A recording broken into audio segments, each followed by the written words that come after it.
हराया गया था, लेकिन तब भी उस समय का एक शक्तिशाली प्रमुख शासक के रूप में जाना जाता है। और उसी के समय आप जानते हैं 1191 में तराइन के प्रथम युद्ध में गोरी तो हारा, लेकिन 92 में पुनः चौहानों की सत्ता को उसने जमींदोज कर दिया। 94 में गढ़वाल शक्ति को उसने धूल धूसरित कर दिया चंदावर के युद्ध में जयचंद को मार करके, और अगला निशाना चंदेलों का होना ही था। उसके सिपाहसलार सेनापति कुतुबुद्दीन ऐबक ने जब एक एक भारतीय राजपूत राज्यों का दमन करना और लूटना और अधीन करना शुरू कर दिया, तो चालुक्यों के बाद इन्हीं का नंबर आ गया, परमारित देव का।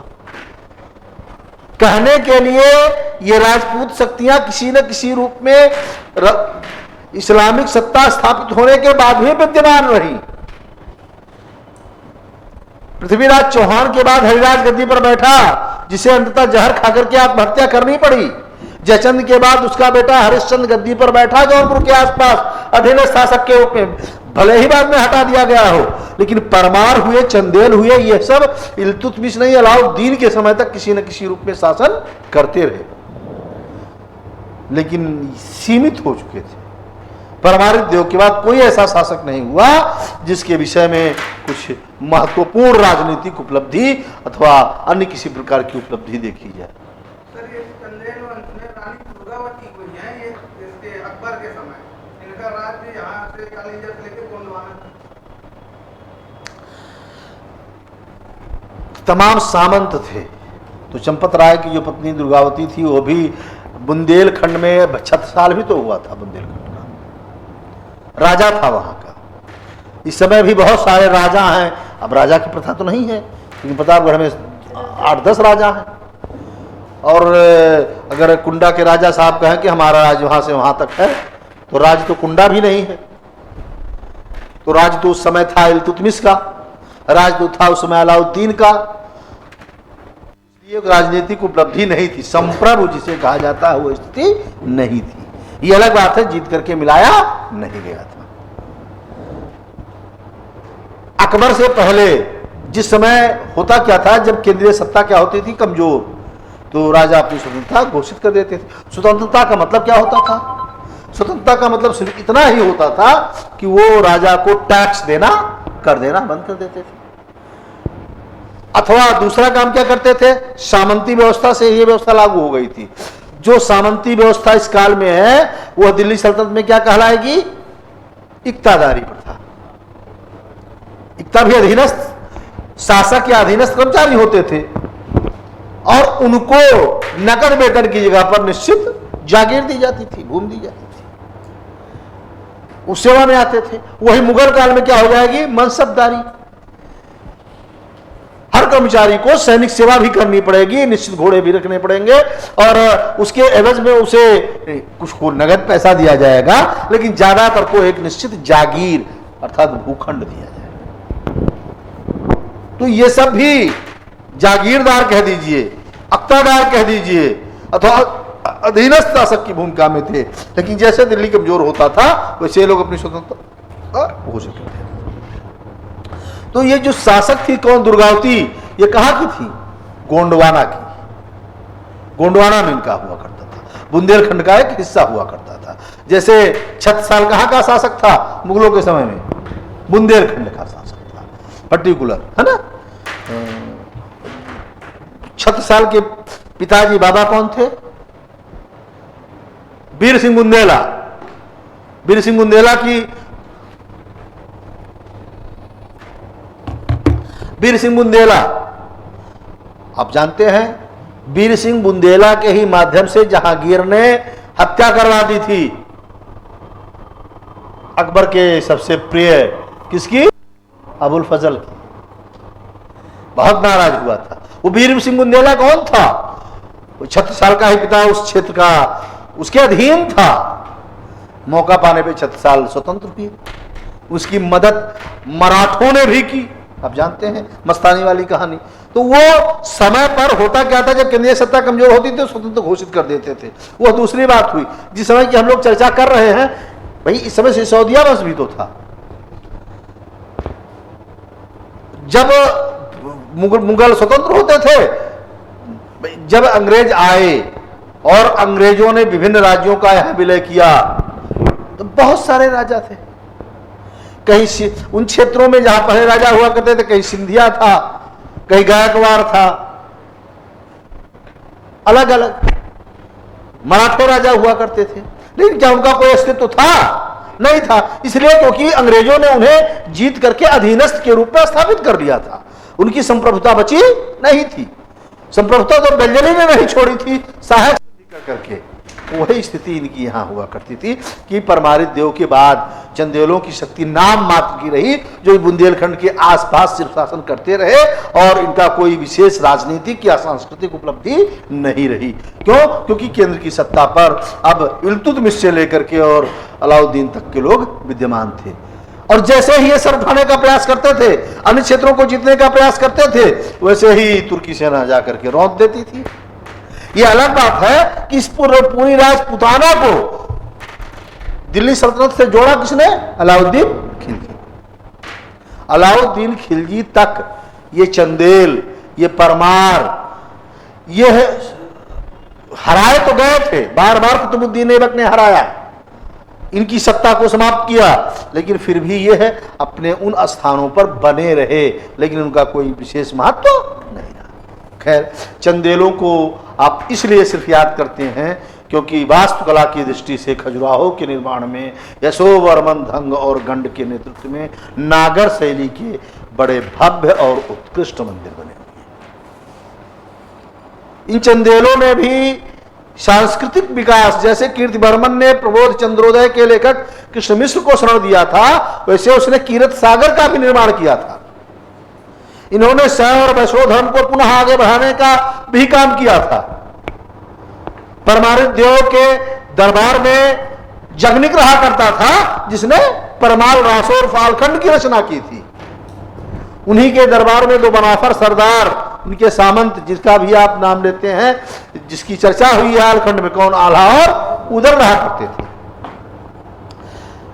लेकिन वही मैंने कहा, नाम मात्र के साथ सबसे अधिक चौहान ने, पृथ्वीराज चौहान के समकालीन थे और इसने परमारित देव को परास्त किया था। तो चंदेलों की स्थिति नुन्नुक से शुरू होती है आदि पुरुष, और परमारित देव तक इन्होंने विकास किया।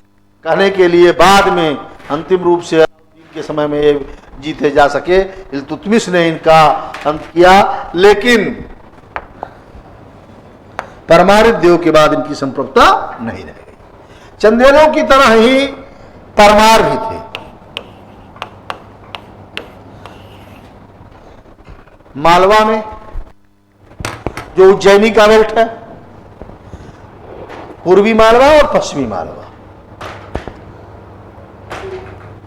जब वादामी के चालुक्यों को हटा करके दक्षिणापथ पर राष्ट्रकूटों ने अपनी सत्ता स्थापित की, तो उन राष्ट्रकूटों ने उत्तर भारत के राजनीतिक मामलों में पहली बार हस्तक्षेप किया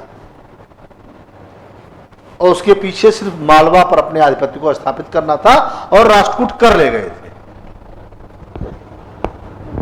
लेकिन जब राष्ट्रकूट कमजोर हो गए, दक्षिण में अपनी व्यवस्था में लग गए और उन्हें कल्याणी के चालुक्यों और वेंगी के चालुक्यों से संघर्ष करना पड़ा, तो अंततः आप जानते हैं ये कल्याणी के चालुक्यों ने पहले अपने राष्ट्रकूटों की सत्ता को समाप्त करके और वहां अपनी सत्ता स्थापित कर ली। ऐसी स्थिति में प्रतिहारों को मौका मिल गया और कन्नौज के जो शासक बन चुके थे मालवा पर कब्जा कर लिए। और जब प्रतिहार सत्ता का मैंने कहा था विघटन हुआ, गुर्जर और प्रतिहारों की सत्ता टूटी महेंद्र वर्मन और महिपाल के बाद, तो जब छोटे छोटे सामंत उत्पन्न हो गए, उन्हीं में से एक परमार था। परमार दूसरे से अलग सिर्फ इसलिए भी हैं, भाई कुछ लोग इन्हें राष्ट्रकूटों का सामंत कहते हैं क्योंकि ये राष्ट्रकूट, ये बेल्ट, ये क्षेत्र किसके अधीन था? राष्ट्रकूटों के। और कुछ लोग इन्हें प्रतिहारों का सामंत कहते हैं, लेकिन हकीकत में प्रतिहारों के ही सामंत थे।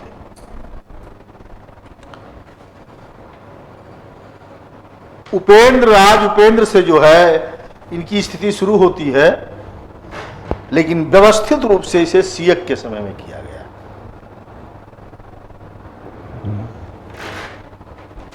मूल रूप से जो प्रारंभिक इनके शासक थे उपेंद्र, बहरी सिंह प्रथम, सियक प्रथम, वाकपत प्रथम,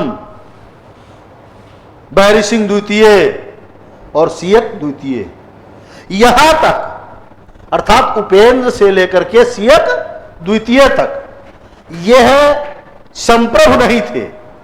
इन्होंने मालवा, उज्जैन को केंद्र बना करके परमार शक्ति का विस्तार करना शुरू किया। माउंट आबू में वशिष्ठ द्वारा उत्पन्न किए गए जिन राजपूत 4 शासकों की चर्चा हम करते हैं, उनमें परमारों का भी नाम है। परमार, प्रतिहार, चालुक्य और चौहान, परमारों का भी नाम लिया जाता है। अर्थात उन 36 कुलों, राजपूतों की कुलों में इनका नाम तो लिया ही जाता है, उसके अलावा भी इन्हें उससे जोड़ा जाता है। मूल रूप से लट्टूर साउथ से संबंध रखते थे, लेकिन प्रतिहार को सामंतों के बाद जैसे उनकी सत्ता विकसित होती है, उज्जैन, धारा और मध्य क्षेत्र पर, मालवा पर अपना आधिपत्य स्थापित कर लेते हैं। सियक द्वितीय के बाद जब गद्दी पर मुंज बैठा, वाकपत मुंज, यह बहुत प्रतापी शासक था। वाकपत मुंज यह भी 70 से लेकर के सुबर्मन का समकालीन था, चंदेल शासक, और चंदेलों के साथ इनकी 36 का आंकड़ा भी था, आपस में लड़ाई भी चलती थी। जब वाकपत मुंज गद्दी पर बैठा, यह भी लगभग 965-70 से लेकर के 990-95 तक गद्दी पर बैठा वाकपत मुंज। वाकपत मुंज ने समकालीन कलचुरी शासक को, समकालीन साउथ के जो राष्ट्रकूटों के बाद कौन आया हुआ था, कल्याणी के चालुक्य से, और सबसे ज्यादा उस समय पश्चिमी चालुक्य शासक महत्वपूर्ण हुआ करते थे। जयसिंह सिद्धराज के बाद, कुमारपाल के बाद कमजोर शासक हो चुके थे, और उन शासकों से संघर्ष के बाद मुंज ने परमार सत्ता को चरमोत्कर्ष पर पहुंचाई और उज्जैनी को अपनी राजधानी बना करके उसका विकास किया।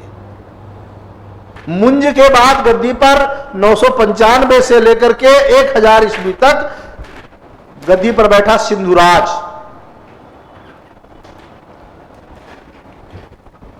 ये मुंज का भाई था, वाकपत मुंज का भाई था, परमार शासक। सिंधुराज ने भी जो राज्य मिला हुआ था वाकपत मुंज का, उसको अक्षुण्ण रखते हुए परमार सत्ता का विस्तार किया। मोस्ट इंपॉर्टेंट अगला प्रश्न पूछा जाएगा, मुंज के बाद जो सिंधुराज गद्दी पर बैठ रहा है, इसी के दरबार में पद्मगुप्त रहा करते थे, जिन्होंने 9 सहस्रांक चरित्र नामक पुस्तक की चर्चा की है, और उस 9 सहस्रांक चरित्र में इसी सिंधुराज की चरित्र और उपलब्धियों का वर्णन उसने किया है। पद्मगुप्त ने 9 सहस्रांक चरित्र के माध्यम से। अगला मोस्ट इंपॉर्टेंट, सिंधुराज के बाद 1000 ईस्वी में सबसे प्रतापी सांस्कृतिक दृष्टि से राजपूत काल का सर्वश्रेष्ठ शासक गद्दी पर बैठता है, जिसे इतिहास में भोज के नाम से जाना जाता है। राजा भोज, मालवा के परमारों में राजा भोज, जो अपने ढंग का समकालीन था चालुक्य नरेश,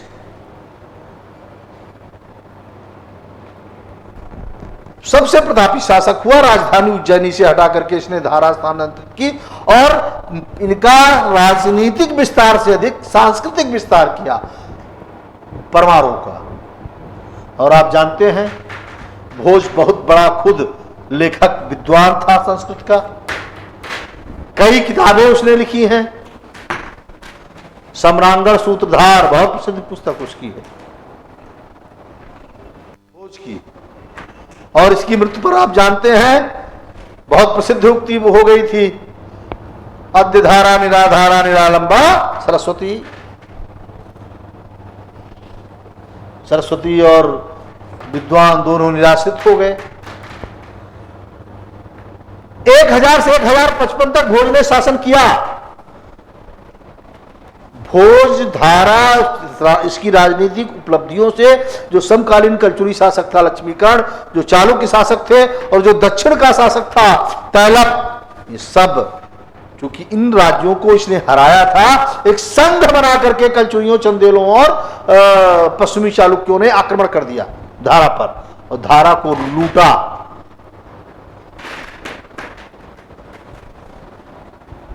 6 बार हारा था तैलप और 7वीं बार उसने आक्रमण किया था भोज पर और इस युद्ध में बुरी तरीके से परास्त करके भोज को मार दिया। भोज की सत्ता का अंत हो गया।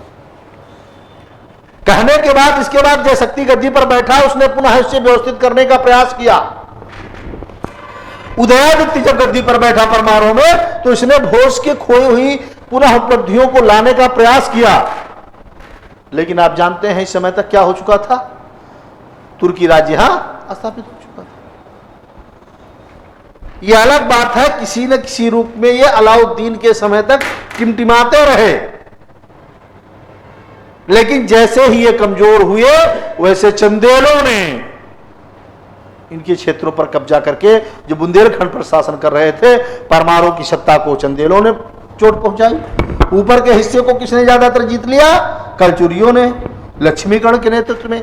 नीचे के हिस्से को ज्यादातर किसने जीत लिया? कल्याणी के चालुक्यों ने, तैलप के नेतृत्व में। सिर्फ धारा और उज्जैनी के आसपास तक ये सिमटे रह गए। मोस्ट इंपॉर्टेंट, राजा भोज जैसे शासक के समय में जो चरमोत्कर्ष पर पहुंचा था परमार शक्ति, वो कहने के लिए तो अलाउद्दीन के समय तक बना रहा, लेकिन अलाउद्दीन के समय में महलक देव से क्षेत्र को जीता गया। परमार सत्ता को अंतिम रूप से परमारों को बुरी तरीके से परास्त किया था इल्तुतमिश ने भी। चंदेलों पर भी आक्रमण किया था। ग्वालियर आक्रमण से जब वो लौट रहा था इल्तुतमिश, तब उसने रजिया को अपना उत्तराधिकारी घोषित किया था।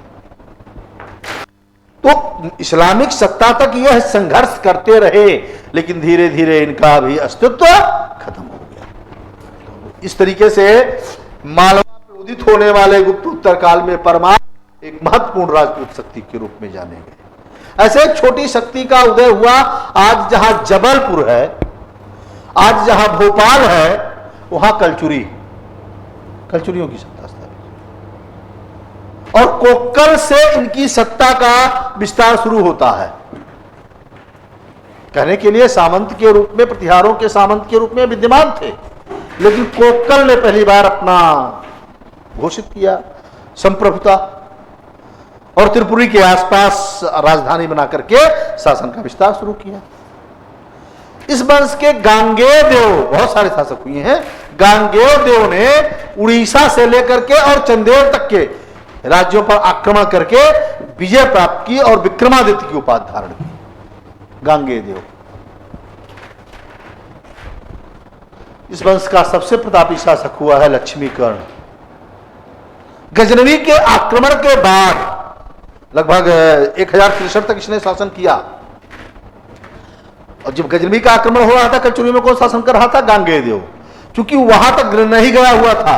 परमारों तक, परमार में कौन शासन कर रहा था? भोज। यही कारण है कि जहां गजनवी का आक्रमण नहीं हुआ था, गजनवी का आक्रमण अधिकतम कहां तक हुआ है? मथुरा तक, कालिंजर तक, कालिंजर से आगे नहीं गए हुए हैं।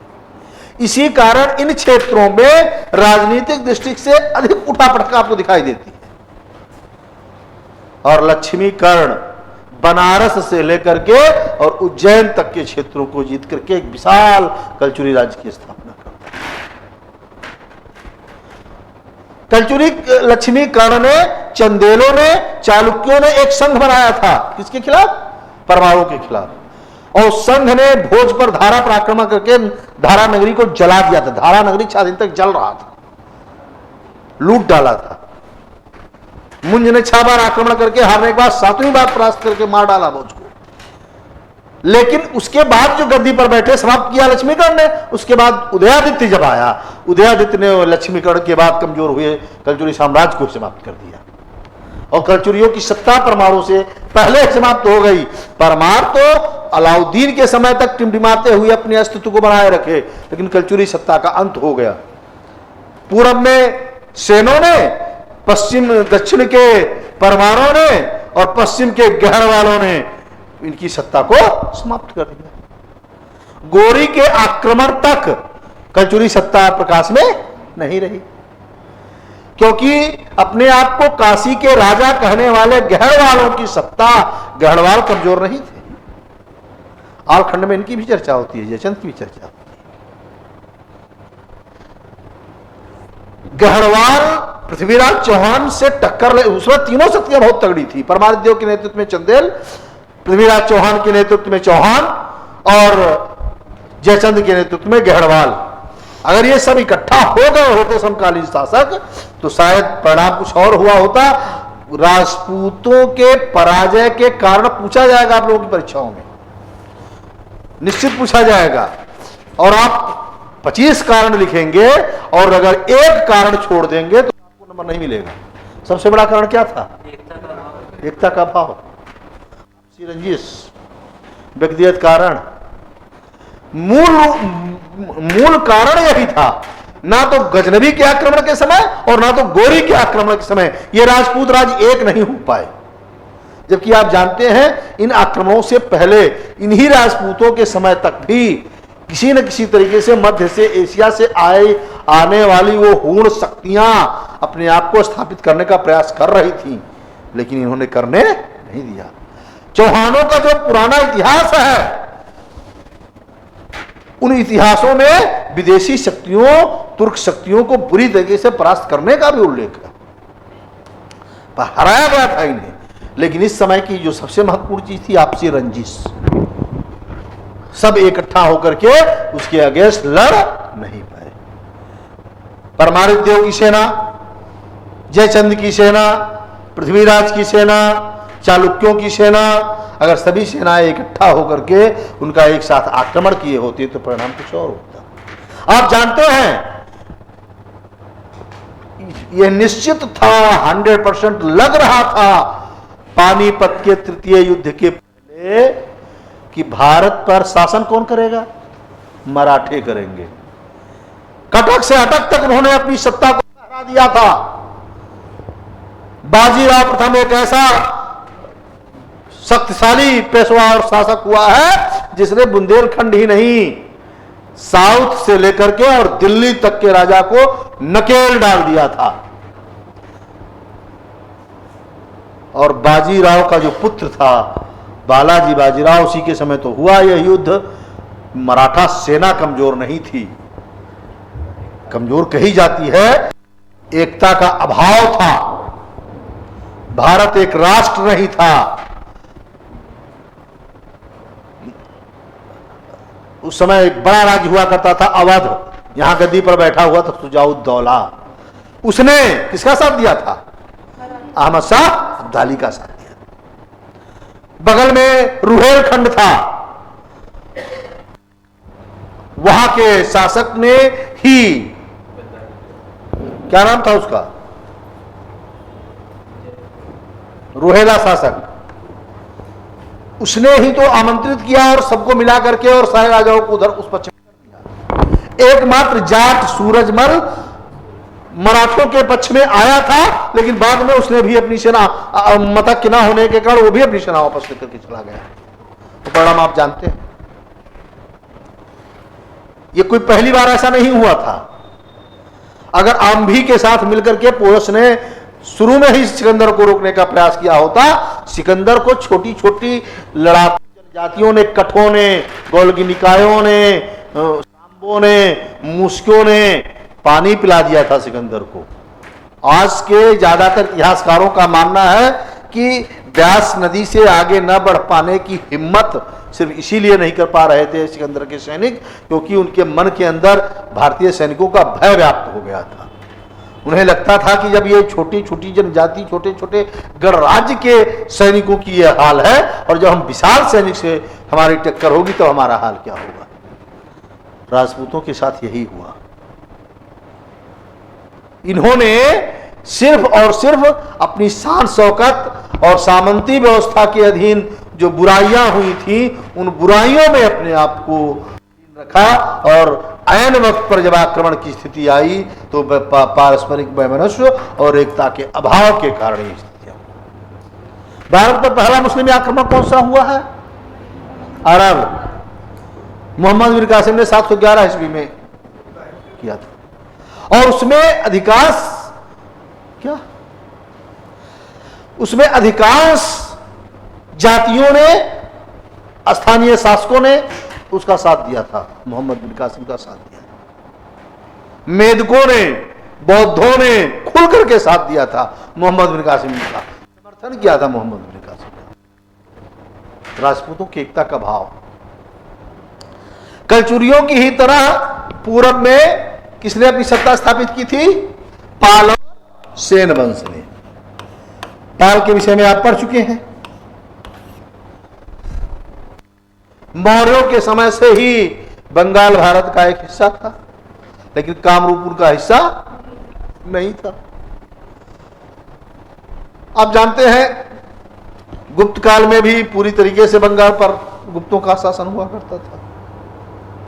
उनकी एक भुक्ति मतलब प्राण, उनकी एक भुक्ति हुआ करती थी बंगाल। वैन्यगुप्त वहीं का शासक हुआ करता था, बंगाल का ही शासक हुआ करता था। वैन्यगुप्त के बाद आप जानते हैं, गुप्तों के पतन के बाद गौड़ वंश की सत्ता आई, शशांक शासक हुआ, जिसने मालवा के शासक देवगुप्त से मिलकर के मौखरी शासक गहवर्मन की हत्या की, जो हर्षवर्धन का संबंधी था। जब हर्षवर्धन गद्दी पर बैठा तो उसका सबसे बड़ा शत्रु उस समय गौड़ शासक शशांक हुआ करता था। लेकिन जब तक शशांक जीवित रहा 618-19 ईस्वी तक, तब तक गौड़ पर सत्ता स्थापित नहीं कर पाया हर्ष। उसके मरने के बाद ही सत्ता स्थापित कर पाया। बंगाल पर सत्ता स्थापित हो गई हर्ष की। जब हर्ष की मृत्यु हुई, और आप जानते हैं हर्ष निसंतान मरा था,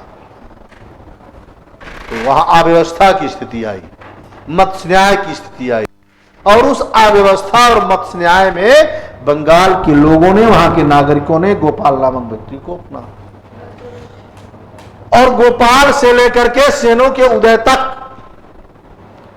750 ईस्वी में गोपाल गद्दी पर बैठ रहा। 750 लेकर के लगभग 1100 ईस्वी तक किसी न किसी रूप में पाल सत्ता विद्यमान रही। धर्मपाल, देवपाल जैसे शासक के अधीन चरमोत्कर्ष पर पहुंची। असम से लेकर के कामरूप सत्ता का अंत हो गया था बर्मा वंश का। किसके अधीन आ गए थे? पाल वंश के। तो असम से लेकर के और बिहार तक पालों ने अपनी सत्ता स्थापित की। यह अलग बात है कि देवपाल की मृत्यु के बाद जब विग्रहपाल, नारायण पाल कमजोर शासक हुए, तो एक बार फिर प्रतिहारों ने इन्हें ढकेल दिया, सील कर दिया बंगाल की कुछ हिस्से तक, नदिया और लखनऊ तक। लेकिन महिपाल के नेतृत्व में एक बार फिर पुनरुत्थान हुआ पालों का। जिस समय महिपाल गद्दी पर बैठा हुआ था, उसी समय मैंने लिखवाया 2 महत्वपूर्ण घटना घटी थी। पूछा जाएगा, उत्तर भारत को रौंद रहा था महमूद गजनवी, और दक्षिण भारत के राजेंद्र प्रथम ने आक्रमण किया पालों पर, और गंगैकोंड चोलपुरम की उपाधि धारण की थी। पढ़ा चुका हूं, बता चुका हूं। इसके बाद जो द्वितीय चरण में पालों का उत्थान शुरू हुआ, यह रामपाल तक चला, और उसके बाद आंतरिक समस्याओं के कारण पाल शक्ति का विघटन शुरू हुआ। अंतिम शक्तिशाली शासक हुआ है रामपाल। रामपाल के बाद भी नेपाल तक शासन चलता रहा, लेकिन रामपाल के समय में उस समय जो शुरू हो चुका था कैवर्तों का विद्रोह, जो कैवर्तों का विद्रोह शुरू हो चुका था, मछुआरों का विद्रोह शुरू हो चुका था, उस विद्रोह ने पूरी तरीके से अव्यवस्था की स्थिति पैदा की। और रामपाल संध्याकर नंदी इसका आश्रित कवि हुआ करता था, जिसने किस पुस्तक की रचना की है? रामचरित। रामपाल के बाद यह सत्ता विघटित होने लगी, और लट्टूर दक्षिण से आए हुए अपने आप को ब्रह्मक्षत्र कहने वाले सेन वंश ने पालों को हटा करके और लखनौती से लेकर के और पूरे बंगाल पर अपनी सत्ता स्थापित कर दी। प्रारंभिक शासकों में सामंत सेन, विजय सेन, हेमंत सेन जैसे शासक हुए हैं। ये राढ़ के आसपास सिर्फ ये अपनी सत्ता स्थापित किए थे बंगाल के, लेकिन इस वंश का जो प्रतापी महत्वपूर्ण शासक हुआ है विजय सेन, सामंत सेन, हेमंत सेन या अधीनस्थ शासक थे पाली के। लेकिन विजय सेन, जो विजयेश्वर मंदिर का निर्माण जिसने कराया है, यहां से इनकी सत्ता का विकास हुआ। देवपारा प्रशस्ति जो है विजय सेन की, वो उसकी उपलब्धियों को बताती है, किस तरीके से आसपास के क्षेत्रों को जीत करके सेनों ने बंगाल में अपने साम्राज्य की नींव रखी और अपनी संप्रभुता स्थापित की। इस वंश का प्रतापी शासक हुआ है बल्लाल सेन, जिसके समय में सेन शक्ति पूरी तरीके से बंगाल में स्थापित हो। मोस्ट इंपॉर्टेंट कुछ चीजें पूछी जाएंगी उस बल्लाल सेन के बारे में, मैंने बता चुका हूं। उसने बंगाल में कुलीन प्रथा शुरू की थी, त्रिकलंगाधिपति की उपाधि धारण की थी, गौड़ाधिपति की उपाधि धारण की थी, गौड़ को जीतने वाला। अगला पूछा जाएगा, निशंक शंकर की उपाधि धारण की थी, पूछा गया है निशंक शंकर वाली बल्लाल सेन की। यह एक साहित्य प्रिय शासक हुआ करता था। इसने खुद 2 किताबें लिखी हैं, दान सागर और अद्भुत सागर। एक खगोल विज्ञान पर आधारित है और एक उस समय के जो दाय भाग सामाजिक नियम पर थी, उस समय के हिंदू नियमों और सामाजिक व्यवस्थाओं पर आधारित है। इसके बाद इस वंश का अंतिम शासक बैठता है गद्दी पर लक्ष्मण सेन, बल्लाल सेन की बात बंगाल पर। और उसी लक्ष्मण सेन के समय, इंपॉर्टेंट, लक्ष्मण सेन के समय मोहम्मद गोरी और उसके सेनापतियों के नेतृत्व में उत्तर भारत के राजपूत राज्य रौंदे जा रहे थे। राजपूत राज्यों पर आक्रमण हो रहे थे। उसी क्रम में गोरी के एक सेनापति बख्तियार खिलजी ने व्यापारी के वेश में बंगाल और बिहार पर आक्रमण किया। नालंदा विश्वविद्यालयों को ध्वस्त करता हुआ नदिया पहुंचा। लक्ष्मण सेन भाग गया राजधानी छोड़ करके, और इसी लक्ष्मण के सेन के समय में तुर्की सेना पहली बार बंगाल प्रवेश की और धीरे धीरे सेन सत्ता का अंत हो गया। लक्ष्मण सेन ने अपने पिता के अधूरे अद्भुत सागर पुस्तक को सिर्फ पूरा नहीं किया, अपितु इसके दरबार में जयदेव रहा करते थे, जिन्होंने गीत गोविंद लिखा है। पवन दूतम के लेखक धोई रहा करते थे। ब्राह्मण सर्वस्व के लेखक हलायुध रहा करते थे। हलायुध मंत्री हुआ करता था। हलायुध, धोई, जयदेव, हलायुध जैसे विद्वान लक्ष्मण सेन के दरबार में रहा करते थे। इन सेनों की सत्ता का अंत तुर्कों ने किया। तो इस प्रकार से आपने देखा कि प्रतिहार सत्ता के बाद, पाल सत्ता के बाद उत्तर भारत में छोटे छोटे राज्य स्थापित हुए। ये कब तक रहे? जब तक इस्लामिक आक्रमण और तुर्की सेनाओं ने इन्हें पदच्युत नहीं किया। इसीलिए इस पूरे पीरियड को आप राजपूत राज्य के रूप में अभिहित करते हैं। एक बार पुनः थोड़ा सा समझ लीजिए, और आप लोग प्रैक्टिस, जो मैंने कहा है, घर पर जरूर प्रैक्टिस करें। मैप बनाने का बहुत जरूरी है।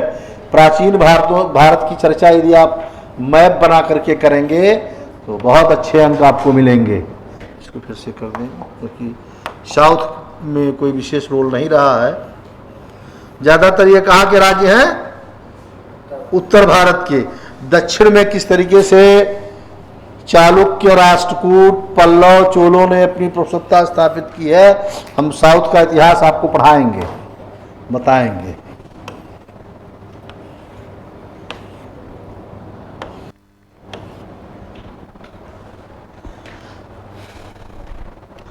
पंजाब हिंदू शाही राजधानी क्या थी? वह हिंद, पेशावर के पास। इस वंश, हिंदू शाही वंश की स्थापना किसने की थी? कल्लर ने। और इस वंश के महत्वपूर्ण शासक कौन थे? जयपाल, आनंदपाल, त्रिलोचनपाल। अंतिम रूप से का क्या हुआ? महमूद गजनवी ने इस राज्य को समाप्त करके गजनी राज्य में मिला लिया। पंजाब राज्य। दूसरा सिंध। आप जानते हैं जिस समय यहां दाहिर गद्दी पर बैठा हुआ था, दाहिर कौन था? जानते हैं चाच ने, जैसे कल्लर एक ब्राह्मण मंत्री था वैसे चाच भी एक ब्राह्मण मंत्री था, जो राय साहसी द्वितीय को गद्दी से हटा करके और सिंध पर कब्जा कर लिया था। उसी चाच के बेटे दाहिर के समय में अरब आक्रमण हुआ और अरबों ने मुल्तान और सिंध को जीत लिया। जिस समय गजनवी का आक्रमण हुआ उस समय यहां किसकी सत्ता थी? इन्हीं कर्मातिशियों की, अर्थात अरबों की, उन्हीं की वंश। तीसरी स्थिति अजमेर से पर किसकी सत्ता थी? चौहान वंश की। इस वंश का संस्थापक कौन था? वसुदेव। प्रतापी शासकों में विशलदेव पृथ्वीराज चौहान का नाम है। पृथ्वीराज चौहान को तराइन के द्वितीय युद्ध 1192 में परास्त करके गोरी ने इस क्षेत्र पर अपनी सत्ता को स्थापित कर दिया। दिल्ली पर किसकी सत्ता थी? तोमर वंश। 731 में दिल्ली की स्थापना किया था अनंगपाल तोमर ने, लेकिन विग्रहराज चतुर्थ के समय में, विग्रहराज चतुर्थ के समय में तोमरों से दिल्ली चौहानों ने छीन लिया और उसे अपनी राजधानी बना लिया।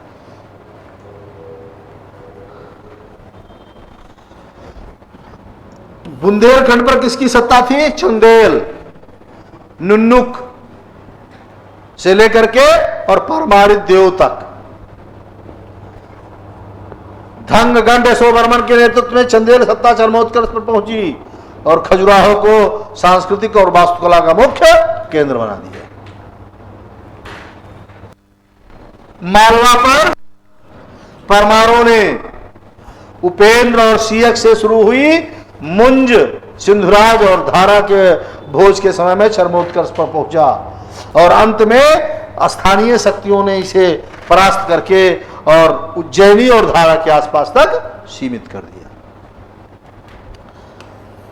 गुजरात पर अन्हिलवाड़ के चालुक्य, मूलराज प्रथम से लेकर के और भीम द्वितीय तक।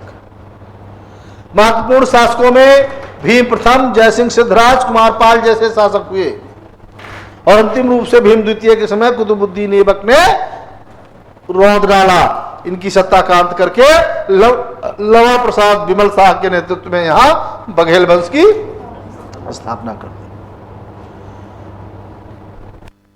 चालुक्य किस लिए याद किए जाते हैं? या गुजरात के शासक, सोलंकी शासक, दिलावड़ा माउंट आबू पर बनाए गए भव्य मंदिरों के लिए बघेल वंशियों का भी उसमें योगदान है। किस तरीके से सोमनाथ मंदिर को लूटा गया इसी समय और उसका पुनर्निर्माण कराया गया, बहुत महत्वपूर्ण। ऐसे ही मध्य क्षेत्र त्रिपुरी के आसपास कलचुरियों ने, जो गांगे देव लक्ष्मीकरण के समय में चरमोत्कर्ष पर पहुंचा और बाद में जब स्ट्रांग हुई पाल और सेन सत्ता तो इनके अस्तित्व को समाप्त कर दिया। सर्वाधिक क्षति किसने पहुंचाया? गहड़ वालों ने। कन्नौज पर किसकी सत्ता थी? पहले प्रतिहार और बाद में गहड़वाल। पहला प्रतिहार शासक कौन हुआ है? हरिश्चंद्र। लेकिन संप्रभु शासक कौन हुआ है? नागभट्ट प्रथम। त्रिपक्षीय संघर्ष सबसे पहले शुरू किसने किया था? वत्सराज। प्रतिहार शासक वत्सराज ने। और कन्नौज पर त्रिपक्षीय संघर्ष को समाप्त करके कन्नौज पर अपना आधिपत्य किसने स्थापित किया था? मिहिर भोज। किसके समय में प्रतिहार सत्ता चरमोत्कर्ष पर थी? महेंद्रपाल। और इसी का जब विघटन होता है तो छोटे छोटे राजपूत राज्य आ जाते हैं। इस तरीके से 800 से 1200 तक उत्तर भारत में प्रतिहार सत्ता जब पश्चिम में विकसित हुई, पाल सत्ता जब पूरब में विकसित हुई, राष्ट्रकूट सत्ता जब दक्षिण में विकसित हुई, यहां वादामी के चालुक्यों को किसने हटाया? राष्ट्रकूटों ने। वादामी के चालुक्यों में आपने देखा था जब यहां हर्ष अपने साम्राज्य का विस्तार कर रहा था, उस समय वादामी में किसकी सत्ता थी? पुलकेशिन की। और पुलकेशिन के समय की सबसे महत्वपूर्ण प्रशस्ति कौन सी है? ऐहोल अभिलेख। उस ऐहोल अभिलेख को किसने लिखा है? रवि कीर्ति ने। बहुत प्रसिद्ध विद्वान था रवि कीर्ति। उसने भवभूति और कालिदास की इसकी प्रशंसा की है। यहोल अभिलेख, किस अभिलेख में कालिदास का उल्लेख हुआ है? यहोल में, एकमात्र यहोल अभिलेख। और वही इस बात की सिर्फ जानकारी देता है यहोल अभिलेख कि पुलकेशिन द्वितीय ने हर्ष को बुरी तरीके से परास्त किया था। अर्थात हर्ष नर्मदा से दक्षिण में अपना राज्य का विस्तार नहीं कर पाया, साम्राज्य विस्तार नहीं कर पाया। उसके पीछे सबसे बड़ा कारण सिर्फ पुलकेशिन था। उसी यहोल अभिलेख में चर्चा किया गया है कि भय विनगति हर्षो यानी चकारी हर्षा, और उनकी सत्ता को किसने उखाड़ फेंका? राष्ट्रकूटों ने। और राष्ट्रकूटों के बाद यहां कौन आए? कल्याणी के चालुक्य। साउथ का इतिहास मैं आपको बताऊंगा। जिस समय यहां वादामी के चालुक्य थे, यहां कांची के पल्लव थे, ये कृष्णा नदी है, इसकी सहायक तुंगभद्रा नदी है, ये रायचूर द्वाब है। जो मध्यकालीन संघर्ष होगा इस द्वाब के लिए, यही इस समय भी हो रहा है। ज्यादातर ये चालुक्य शासक और पल्लव शासक आपस में लड़ते रहे। 10वीं 11वीं शताब्दी में चोलों तंजौर के चोलों का विकास शुरू होता है। द्वितीय चरण में संगम युगीन चोल नहीं, एलारा वाले, विजयालय से लेकर के विजयालय, राजराज, राजेंद्र प्रथम, अधिराजेंद्र, राजेंद्र द्वितीय, इनके समय में चोलों की सत्ता, और चोलों की सत्ता इतनी स्ट्रांग हो गई थी कि आपने देखा 1025 में यहाँ के राजेंद्र प्रथम ने बंगाल पर आक्रमण किया था। गंगा नदी से जल ला करके गंगा कोंड चोलपुरम की उपाधि धारण की थी और गंगा कोंड चोलपुरम मंदिर का निर्माण कराया था। अरब सागर और हिंद महासागर चोलों के लिए झील के समान हो गई थी। लंका को पूरा कब्जा कर लिया था, पूरे लंका पर चोलों की सत्ता हुआ करती थी। और दक्षिण पूर्व एशिया शैलेंद्र क्षेत्र पर भी इनकी सेनाएं अपनी डंका बजा रही थी। जिस समय उत्तर भारत में गजनवी के नेतृत्व में रौंदा जा रहा था, पंजाब से लेकर के कालिंजर तक, दक्षिण भारत में चोल अपने राज्य का विस्तार और अपनी राजनीतिक उपलब्धि को शिखर पर पहुंचा रहे थे। साउथ के विषय में हम लोग चर्चा करेंगे। यह प्रश्न आप लोगों की परीक्षाओं में पूछे जाएंगे। राजनीतिक दृष्टि से फिर से एक बार समझ लीजिए, इतने प्रश्नों का उत्तर राजनीतिक दृष्टि से एक साथ होगा। अगर गुप्तोत्तर पूछा जाता है, हमने आपसे पढ़ा दिया है। अगर राजपूत काल पूछा जाता है, यह भी मैंने पढ़ा दिया है। अगर इस्लामिक आक्रमण के समय, यह भी है। अगर नाम लेकर के कह दिया जाता है कि गजनवी के आक्रमण के समय भारत की राजनीतिक स्थिति, गोरी के आक्रमण के समय भारत की राजनीतिक स्थिति, अलबरूनी के समय भारत की राजनीतिक स्थिति, तो सबका उत्तर यही होगा।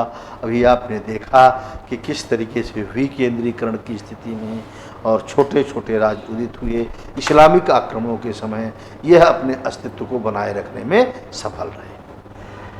इनके सांस्कृतिक अवदानों को ही पूछा जाएगा। मैं बार बार इसको कह रहा हूं। अगर कोई राजा शासक ने खुद साहित्यिक रचना की है, कुछ निर्माण किया है, अथवा उसके अधीन रहने वाले शासकों ने जो किया, आप जानते हैं भवभूति का नाम आपने सुना है। मालती माधव के लेखक, बहुत प्रसिद्ध हुआ करते थे। और गौरवहो के लेखक कौन है? वाकपति। ये किसके दरबार में हुआ करते थे? यशोवर्मन। यशोवर्मन का इतिहास ही हम नहीं जानते यदि वाकपति का गौरवहो नहीं होता। ये दोनों उत्तर भारत से दक्षिण भारत लेके जाए गए। कौन लेके गया? ललितादित्य मुक्तापीठ। आप जानते हैं अश्वघोष कहां का था? कनिष्क के दरबार का बहुत महत्वपूर्ण बौद्ध विद्वान, जिसने बुद्ध चरित्र की रचना की है, सौंदर्यानंद की रचना की है, सारपुत्र प्रकरण की रचना की है। ये कौन था? मगध का एक दरबारी विद्वान, जिसे कौन लेके वहां से जीत के लाया था? कनिष्क ने जीता था मगध। मूल रूप से इस समय का गुप्तोत्तर काल का सबसे बड़ा विद्वान राजशेखर किसके दरबार में रहते थे? ये महेंद्र वर्मन। लेकिन उनसे ज्यादा रहे हैं किसके दरबार में? ये कलचुरियों के। कलचुरी दरबार में भी रहे हैं राजशेखर, जिन्होंने विदुषाल भंज का बाल रामायण, अद्भुत रामायण और सबसे महत्वपूर्ण पुस्तक कर्पूर मंजरी की रचना की। आपने देखा सेनों की सत्ता बहुत कम रही। लगभग 1076 तक रामपाल ने ही शासन किया, उसके बाद भी आगे 25 सालों तक पालों ने शासन किया। 1110-12 में गद्दी पर बैठ रहे हैं और लगभग 1200 ईस्वी के आसपास लखनऊती से इन्हें खदेड़ दिया जा रहा है। ये सीमित हो जा रहा है रार तक, तुर्की सेना वहां पहुंच जा रही है। इस बीच जो विजय सेन, बल्लाल सेन, लक्ष्मण सेन ने अपनी प्रभुसत्ता स्थापित की, जिस तरीके से बंगाल में एक नई व्यवस्था, कुलीन प्रथा लागू किया था। किसने? बल्लाल सेन। निसर्ग शंकर, गौर शंकर की उपाधि धारण करते हुए उसने दान सागर, अद्भुत सागर पुस्तक की रचना की थी। और उससे ज्यादा उसका छोटा भाई इंपॉर्टेंट था, लक्ष्मण सेन, जिसके दरबार में हलायुध रहा करते थे, धोई रहा करते थे, जयदेव रहा करते थे। सांस्कृतिक विकास गहरवालों के समय में बहुत प्रसिद्ध गोविंद चंद हुआ करता था। उसके दरबार में कौन रहा करता था? लक्ष्मीधर। किस पुस्तक की उन्होंने रचना की थी? कृत्यकल्पतरु की। गोविंद चंद का बेटा जयचंद, अंतिम शक्तिशाली गढ़वाल शासक, जिसे 1194 के चंदावर युद्ध में गोरी ने परास्त करके मार दिया था। उसके दरबार में कौन रहता था? श्रीहर्ष। किस पुस्तक की रचना की है? नैषद चरित्र। खजुराहो के भव्य मंदिरों का निर्माण किसने कराया? गंगों ने, पूर्वी गंग वंश ने। 12वीं सदी के आसपास ये भी स्थानीय शक्ति के रूप में स्थापित हुए। खजुराहो के मंदिरों का निर्माण किसने कराया? चंदेलों ने। यशोवर्मन धंग और गंड के समय में। ओसाया के मंदिरों का निर्माण किसने कराया? गुजरात के प्रतिहार, गुजरात के शासकों ने। दिलावरा के मंदिरों का निर्माण किसने कराया? सोलंकियों और बघेल वंशियों ने। कश्मीर के मार्तंड मंदिरों के निर्माण किसने कराया? मुक्तादित्य, ललितादित्य ने। कांची के मंदिरों के, रथ मंदिरों का निर्माण किसने कराया? विभिन्न रथ मंदिरों का पल्लवों ने। बृहदेश्वर मंदिर, राजराजेश्वर मंदिर जैसे प्रसिद्ध दक्षिण के विशाल द्रविड़ शैली के मंदिरों का निर्माण किसने कराया? चोलों ने। द्रविड़ मंदिर के प्रारंभ से लेकर के और अंत तक विकास की प्रक्रिया किसने प्रस्तुत की? पल्लवों ने। 4 शैलियों में किस तरीके से महेंद्र वर्मन शैली, नरसिंह वर्मन शैली, राज सिंह शैली से लेकर के अवंत वर्मन शैली तक का विकास हुआ, क्रमबद्ध तरीके से द्रविड़ शैली का। बादामी के चालुक्यों के नेतृत्व में, राष्ट्रकूटों के नेतृत्व में और होयसर के हलवेड़ों के नेतृत्व में दक्षिणापथ मध्य क्षेत्र में बेसर शैली का विकास हुआ। तो इस समय जो कलात्मक विकास हुए हैं, उन कलात्मक विकासों से प्रश्न पूछे जाएंगे, साहित्य से प्रश्न पूछे जाएंगे, सांस्कृतिक विकास से प्रश्न पूछे जाएंगे, और मोस्ट इंपॉर्टेंट, कुछ पूछा जाए न पूछा जाए, अलबरूनी का भारत समाज, इस समय के सामाजिक स्थितियों के बारे में जरूर पूछा जाएगा। चलिए समाज के विषय में मैं थोड़ा सा आज बता दूं।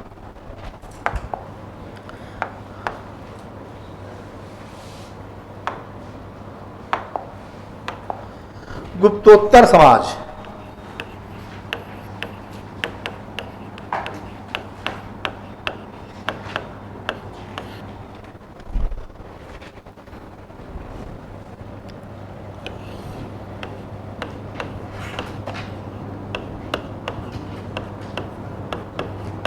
विशेषताएं, स्वरूप, वर्ण व्यवस्था, जाति व्यवस्था, अस्पृश्य, दास,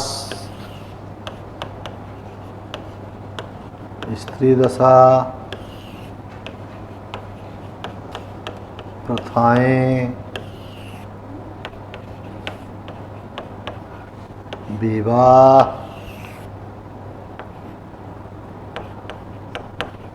संस्कार, आश्रम व्यवस्था,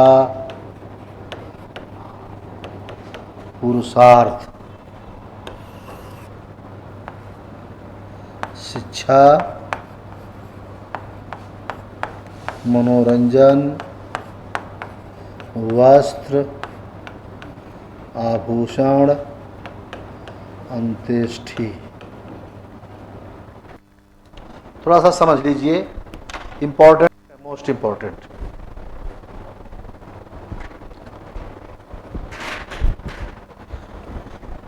आप लोग नोट करिए जो मैं बोल रहा हूं, विशेषता मैं बोल रहा हूं। 5 चीजें आप कोई भी प्रश्न पूछा जाए उसमें जरूर लिखेंगे। गुप्तोत्तर काल की, राजपूत काल की, अलबरूनी के भारत की, इस्लाम आक्रमण के समय की, तुर्की स्थापना के पूर्व की समाज की 5 बातें पहले सुन ले फिर लिखें। सबसे महत्वपूर्ण जो विशेषता दिखाई देती है वो है सामंती समाज की। सामंतवाद स्थापित हो चुका था। सामंतवाद ने इस काल की समाज आर्थिक व्यवस्था को प्रभावित कर दिया था। समाज में कैसी विशेषता थी? एक सामंती समाज की। और सामंत एक ऐसा वर्ग था जो बिना नॉन प्रोडक्टिव क्लास, राजा और किसान के बीच में टैक्स पर जीने वाला सुविधा भोगी एक वर्ग पैदा हो गया था, जिसे आपने क्या नाम दे दिया था? सामंत। वो अधीनस्थ शासक की भांति जनता से टैक्स लेकर के ऊपरी सत्ता को सैनिक प्रशासनिक सुविधा मदद कराने के नाम पर सुख सुविधाओं का भोग कर रहा था। समाज की सबसे महत्वपूर्ण विशेषता सामंतवादी समाज, सामंतवाद। दूसरा मोस्ट इंपॉर्टेंट पॉइंट, पहला ये पीरियड रहा है जब वर्ण व्यवस्था अत्यधिक जटिल और कठोर हो गई है। जटिल और कठोर क्यों हुई?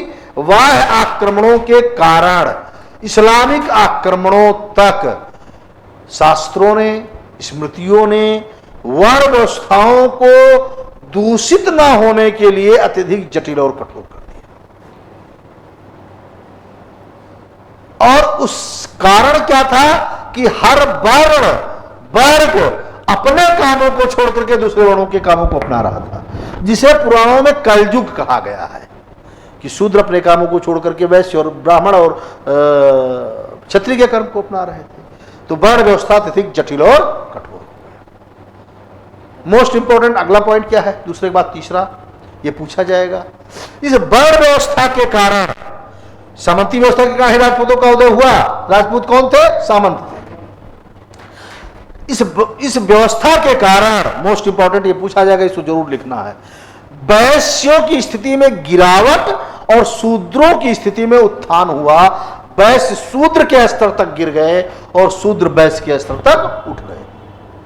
इसके पीछे सबसे बड़ा कारण था शूद्रों को एग्रीकल्चर अधिकार प्रदान कर दिए गए, कृषि का अधिकार प्रदान कर दिया गया, जो पहले वैश्यों के लिए आरक्षित थे। क्योंकि व्यापार में क्या हो गई? घटोत्तरी व्यापार में ह्रास के संकेत मिलते हैं। एग्रीकल्चर पर लोग आधारित हो गए। एग्रीकल्चर किसका कार्य हो गया? शूद्रों का। तो इसलिए शूद्रों की स्थिति में क्या हो गया? सामाजिक रूप से उत्थान और वैश्यों की स्थिति में बहुत महत्वपूर्ण घटना घटी, मोस्ट इंपॉर्टेंट। इस काल में उस समय की व्यवस्था के अनुरूप, खासकर भूमि व्यवस्था के अनुरूप, कायस्थ जैसे नई जाति का उद्भव हुआ। आर्धिक नामक नई जाति का उद्भव हुआ। पराशर एक नई जाति की बात करते हैं, आर्धिक। वो आर्धिक भूमि पर बटाई का करने वाला एक अधिकारी था और उस बटाई के आधार पर जीने वाले एक नए वर्ग की उत्पत्ति हुई, आर्धिक। यह उतना इंपॉर्टेंट नहीं है जितना कायस्थ। जो न्यायाधिकरण में कायठीक होते थे, न्यायों के निर्णयों को लिखते थे, आज कौन लिखता है? पेशकार। जो राजस्व का लेखन करते थे, आज कौन कर रहा है? लेखपाल। जो गांवों के अभिलेखों का और प्रशासनिक कार्यों के दस्तावेजों का संरक्षण करते थे। आज कौन कर रहा है? सेक्रेटरी, सचिव। यह उस समय कर्णिक हुआ करते थे, काठरीक हुआ करते थे। वही जो कर्णिक थे, जो निर्णय लिखने वाले थे, जो पुस्तपाल थे, अभिलेखों को सुरक्षित रखने वाले थे, जो कर्णिक थे, लेखक थे, वो एक जाति के रूप में हो गए। वो जाति कौन सी हो गई? कायस्थ। उन कायस्थों की पहली बार चर्चा याज्ञवल्क्य स्मृति में होती है और बाद में ओशनम स्मृति में उन कायस्थों को एक जाति के रूप में स्थापित कर दिया गया है। अर्थात कायस्थ नामक, आर्थिक नामक जातियों का। अगला मोस्ट इंपॉर्टेंट पूछा जाएगा, इसको आपको लिखना है। इस काल की सबसे महत्वपूर्ण घटना है जातीय प्रगुणता, अर्थात एक एक जातियां कई जातियों में विभक्त। ब्राह्मणों की कई जातियां हो गई। इस समय जो मिश्रा, पाड़े, उपाध्याय, पाठक और शुक्ला, अब शुक्ला के अंदर भी 4 शुक्ला आ गए। संडिल शुक्ला, फलाने शुक्ला, ढमके शुक्ला। मिश्रा के अंदर कई मिश्रा आ गए, पाड़े के अंदर पाड़े आ गए। लोग कहानी सुने होंगे, या अल्लाह पाड़ों में पाड़े। यही वो स्थिति थी भाई। एक 2 मिनट टाइम लूंगा, फिलहाल विषयांतर नहीं होना। 2 मिनट नहीं, 1 ही मिनट, क्योंकि समय बड़ा मूल्यवान है। आप जानते नहीं हैं, एक पंडित जी रोज निमंत्रण काट रहे थे। बगल में मुल्ला जी भी रहते थे भाई, और उन्होंने कहा पंडित जी रोज निमंत्रण काट रहे हैं, इनको रोज न्योता मिलता है, हम भी जाएंगे। एक दिन अपना दाढ़ी मूछ बना करके और पगड़ी पहन करके वो भी पंडित जी के साथ निमंत्रण में पहुंच गए। बैठ करके काट रहे थे। बगल वाले पंडित जी ने पूछा, कहाँ से, किस गांव से? बताए फलां से। कौन? पाड़े। अच्छा पाड़े। कौन पाड़े? या अल्लाह, पाड़ों में पाड़े। तो यही वो समय था जब जातियों के अंदर जातियां उत्पन्न हो रही थी। राजपूतों की 36 जातियां प्रकाश में आई, वैश्यों की 50 जातियां प्रकाश में आई, और सबसे अधिक कौन प्रभावित हुआ? शूद्र। कारण क्या था कि जो व्यवसाय थे, आप जानते हैं मिलिंद पंजोज से पहले ही 75 व्यवसायों की चर्चा करती है। इस समय का पृथ्वीराज रासो, जगनिक और अलबरूनी के समय में जो भी व्यवसाय, ज्यादातर व्यवसाय को जो अपना लेते थे, शिल्पी कौन होते थे? शूद्र। और उन्हें एक कास्ट में विभक्त कर दिया गया।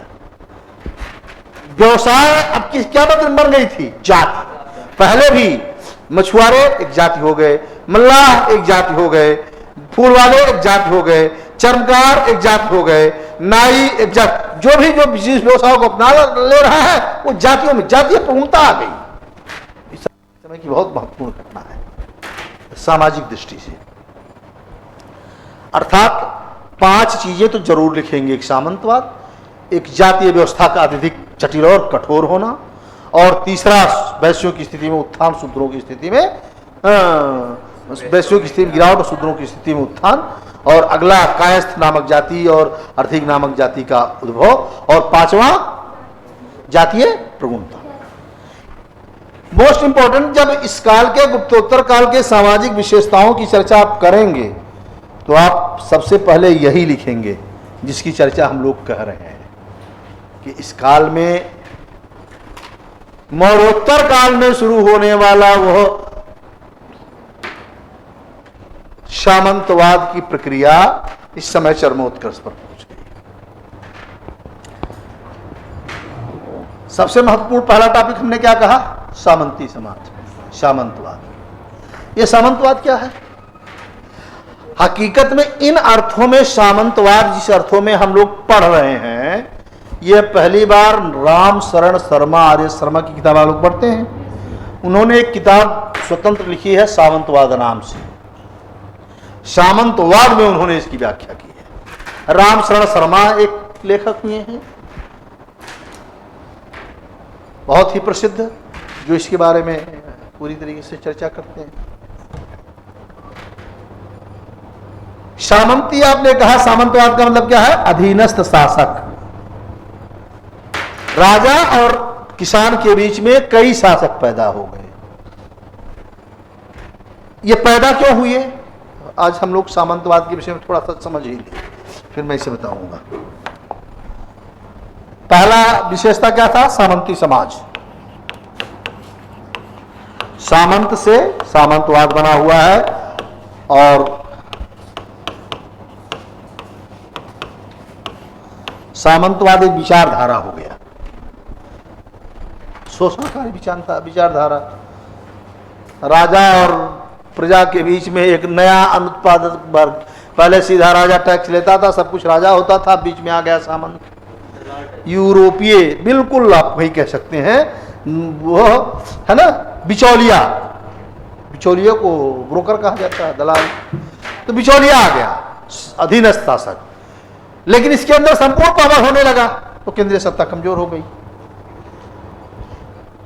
अधीनस्थ शासक और सामंतवाद भूमि आधारित वह व्यवस्था है जिसमें मुख्य शासक, सर्वोच्च शासक और नीचे किसान के बीच में अनेक अधीनस्थ उपराजा और शासक वर्ग की उपस्थिति दिखाई देती है। जो यूरोप का सामंतवाद था उसी सामंतवाद से पूरी तरीके से अलग था। मूल रूप से इंपॉर्टेंट, सामंतवाद का विकास क्यों हुआ, कैसे हुआ, सामंतवाद के कारण, विकास के कारण, विकास के कारण पूछा जाएगा। गुप्तोत्तर काल में समाजवाद, सामंतवाद के विकास के क्या कारण थे? इसके सामंती समाज के विकास के राजनीतिक कारण भी थे, सामाजिक कारण भी थे, आर्थिक कारण भी थे, और धार्मिक कारण भी थे, और अन्य कारण भी थे। एक एक को समझिए। सबसे ज्यादा कारण सामंती विकास का, सामंतवाद के उदय का राजनीतिक कारण था।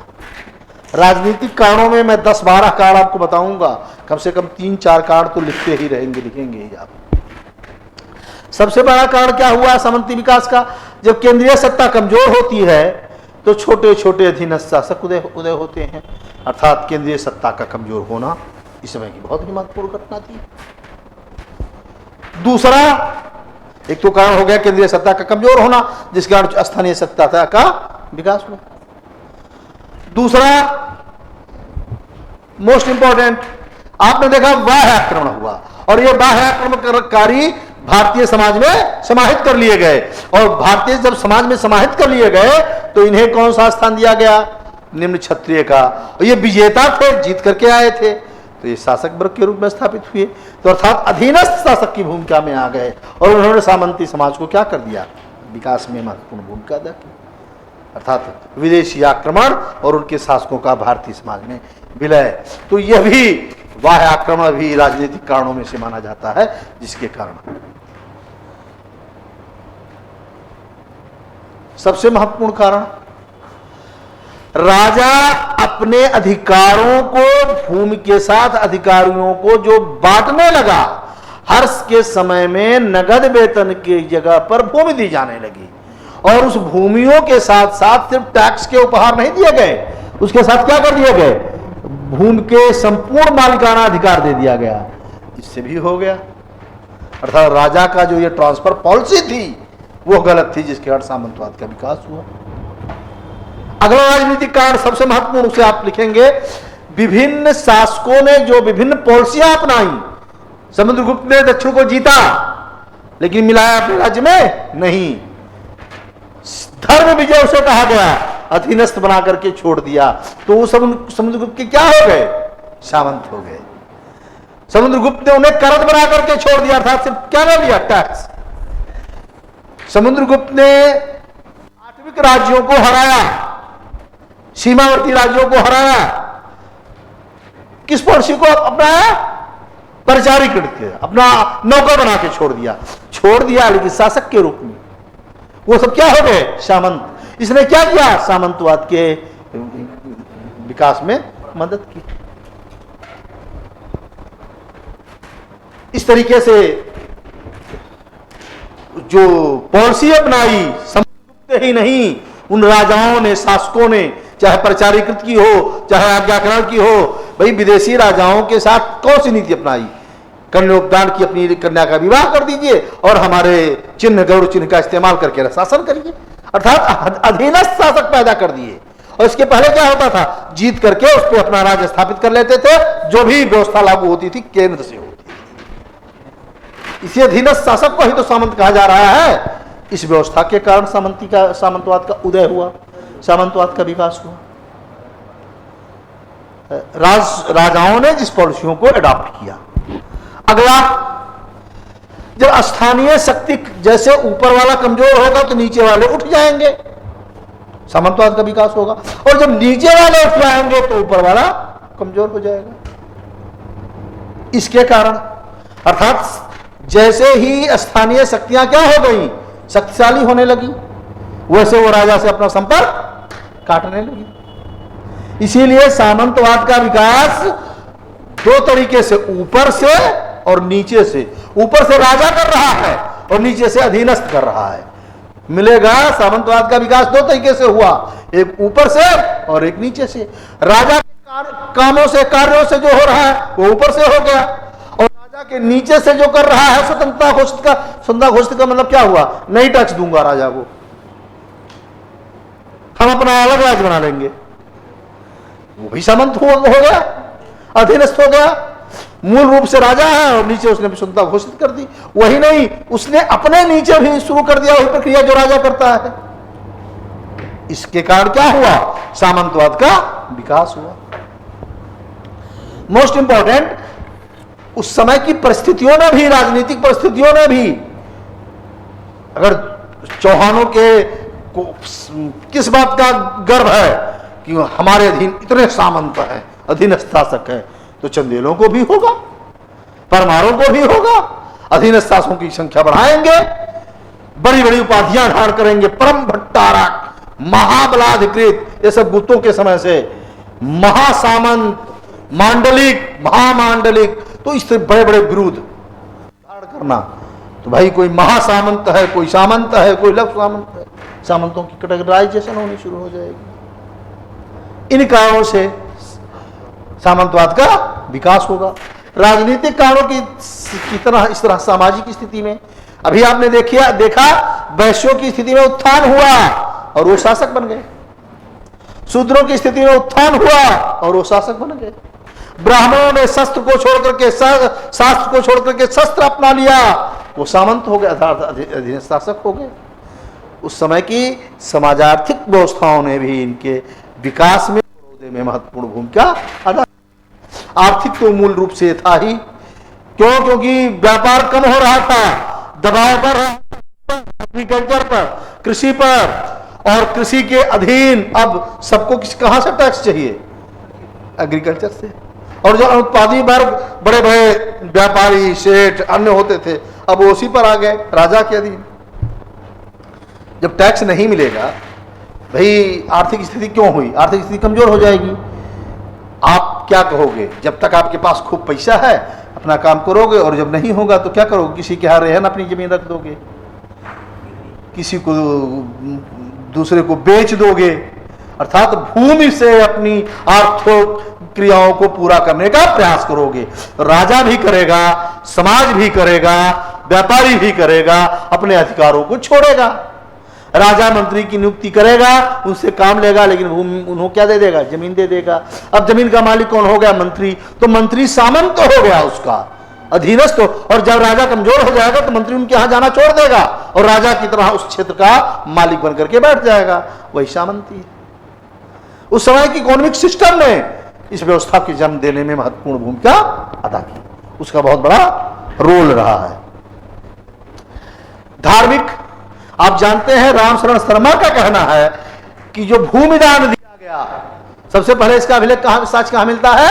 नागरिका के नालाघाट अभिलेख में। जो ब्राह्मणों को भूमिदान दिया गया, वो भूमिदान की प्रक्रिया ही सामंतवाद के विकास की प्रक्रिया थी।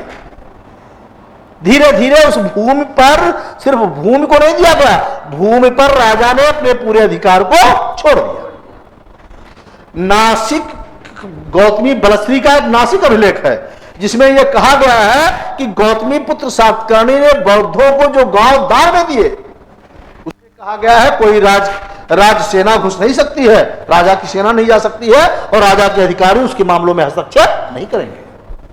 अर्थात प्रशासनिक अधिकार भी दे दिया गया। इसने क्या पैदा किया? सामंतवाद पैदा किया, अधीनस्थ शासक पैदा किया। जो व्यवस्थाएं थी, धार्मिक कर्म थे, उनमें भी उस समय की।